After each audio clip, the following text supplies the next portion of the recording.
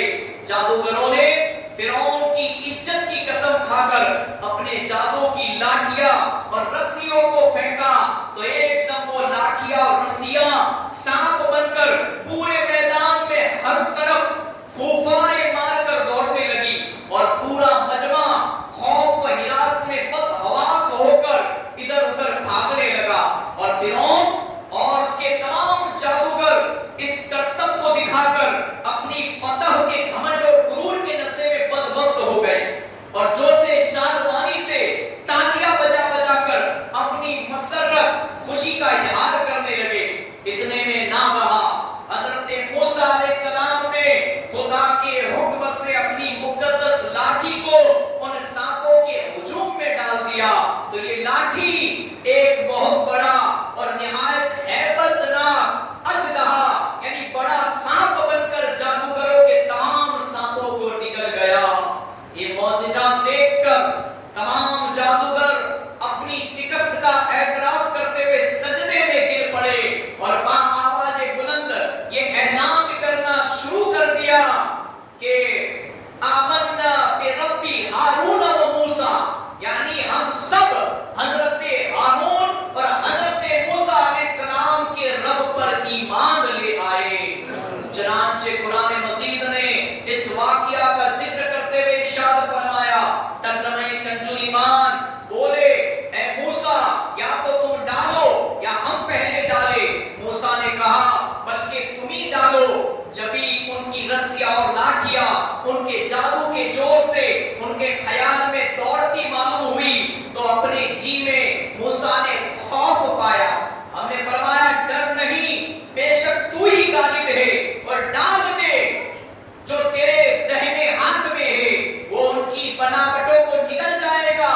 وہ جو بنا کر لائے ہیں وہ تو جادوگر کا فریب ہے اور جادوگر کا بھلا نہیں ہوتا.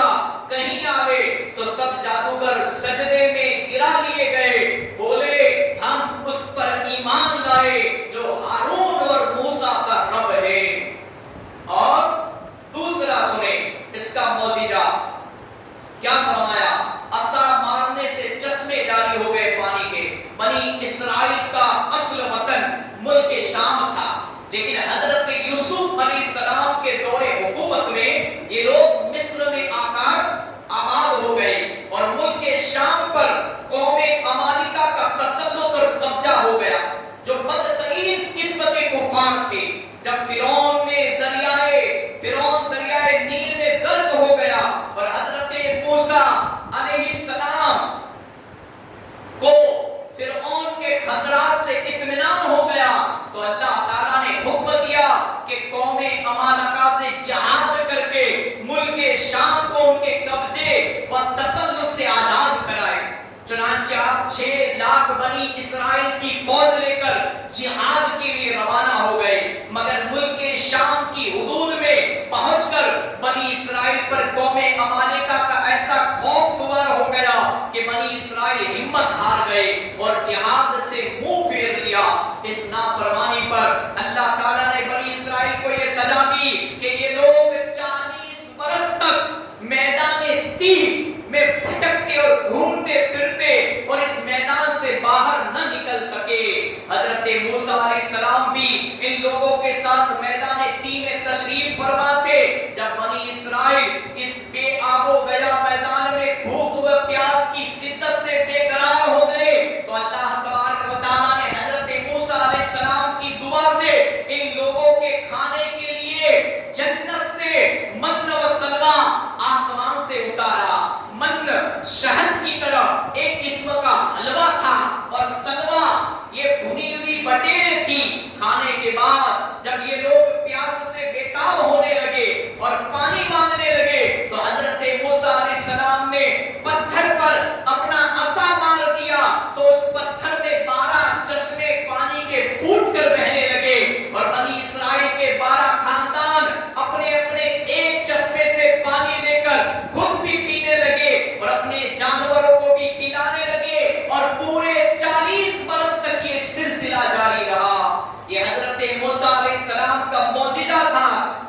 دریا پھٹ گیا۔ حضرت موسیٰ علیہ السلام کا مشہور واقعہ، ایک مدت دراز تک فرعون کو ہدایت فرماتے رہے کہ ایمان لے آ، ایمان لے آ، مگر فرعون نہیں مانا، اور آیات و معجزات دکھاتے رہے، مگر اس نے حق کو قبول نہیں کیا فرعون نے، بلکہ اور زیادہ اس کی شرارت اور سرکشی بڑھتی رہی، اور بنی اسرائیل نے چونکہ اس کی خدائی کو تسلیم نہیں کیا، اس لیے اس نے ان مومنین کو بہت زیادہ جرم و ستم کا نشانہ بنایا۔ اس دوران میں ایک دم حضرت موسیٰ علیہ السلام پر وحی اتری کہ آپ اپنی قوم بنی اسرائیل کو اپنے ساتھ لے کر رات میں مصر سے ہجرت کر جائے۔ چنانچہ حضرت موسیٰ علیہ السلام بنی اسرائیل کے ہمراہ لے کر رات میں مصر سے روانہ ہو گئے۔ جب فرعون کو پتا چلا تو وہ بھی اپنے لشکروں کے ساتھ لے کر بنی اسرائیل کی گرفتاری کے لیے چل پڑا۔ جب دونوں لشکر ایک دوسرے کے قریب ہو گئے تو بنی اسرائیل فرعون کے خوف سے چیخ پڑے کہ اب تو ہم فرعون کے ہاتھوں گرفتار ہو جائیں گے، اور بنی اسرائیل کی پوزیشن بہت نازک ہو گئی، کیونکہ ان کے پیچھے فرعون کا خوخار لشکر تھا اور آگے موجیں مارتا ہوا دریا تھا۔ اس پریشانی کے عالم میں حضرت موسیٰ علیہ السلام مطمئن تھے اور بنی اسرائیل کو تسلی دے رہے تھے۔ جب دریا، جسے دریائے نیل کہا جاتا ہے، آج اس دریا کا نام دوسرا ہے، مگر پھر بھی پرانے لوگ اسے دریائے نیل کے نام سے پہچانتے ہیں۔ جب دریا کے پاس پہنچ گئے تو اللہ تبارک و تعالیٰ نے حضرت موسیٰ علیہ السلام کو حکم فرمایا کہ تم اپنی لاٹھی، اپنا عصا دریا پر مار دو۔ چنانچہ جو ہی آپ نے دریا پر لاٹھی یعنی وہ عصا مارا تو فوراً دریا میں 12 سڑکیں بن گئی۔ کتنی سڑک؟ ایک راستہ نہیں، 12 سڑکیں بن گئی، اور بنی اسرائیل ان سڑکوں پر چل کر سلامتی کے ساتھ دریائے نیل، یہ نیل سے پار نکل گئے، سامنے والے پار۔ اور فرعون جب دریا کے قریب پہنچا پیچھے پیچھے اور اس نے دریا کی سڑکوں کو دیکھا تو وہ بھی اپنے لشکروں کے ساتھ ان سڑکوں پر چل پڑا، مگر جب فرعون اور اس کا لشکر دریا کے بیچ میں پہنچا تو اچانک دریا موجیں مارنے لگا اور سب سڑکیں، 12 سڑکیں ختم ہو گئی، اور فرعون اپنے لشکروں سمیت دریا میں غرق ہو گیا۔ اس واقعے کو قرآن مجید نے اس طرح بیان فرمایا ہے، ترجمہ کنز ایمان، کہ پھر جب آمنا سامنا ہوا دونوں گروہ کا، موسیٰ والوں نے کہا ہم کو انہوں نے آ لیا۔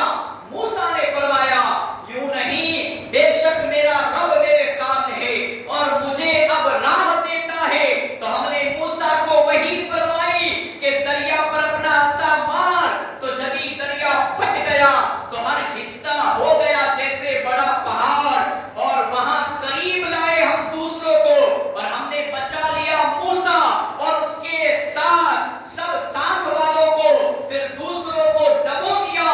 بے شک اس میں ضرور نشانی ہے، اور ان میں اکثر مسلمان نہ تھے۔ یہ ہے حضرت موسیٰ علیہ السلام کی مقدس لاٹھی کے ذریعے ظاہر ہونے والے وہ تینوں عظیم الشان معجزات، جن کو قرآن کریم نے مختلف الفاظ اور متعدد عنوانوں کے ساتھ بار بار بیان فرما کر لوگوں کے لیے عبرت اور ہدایت کا سامان بنا دیا ہے۔ واللہ تعالی عالم۔ آج ہم نے جنتی لاٹھی کا واقعہ سنا، انشاءاللہ پرانی واقعات سنتے رہیں گے، سناتے رہیں گے، اور ہمارا ایمان اور مضبوط ہوتا رہے گا اللہ تعالیٰ پر۔ بس اللہ کی بارگاہ میں دعا ہے اللہ تعالیٰ ہمیں دنیا میں ایمان کے ساتھ جینا، اور دنیا سے جائے تو ایمان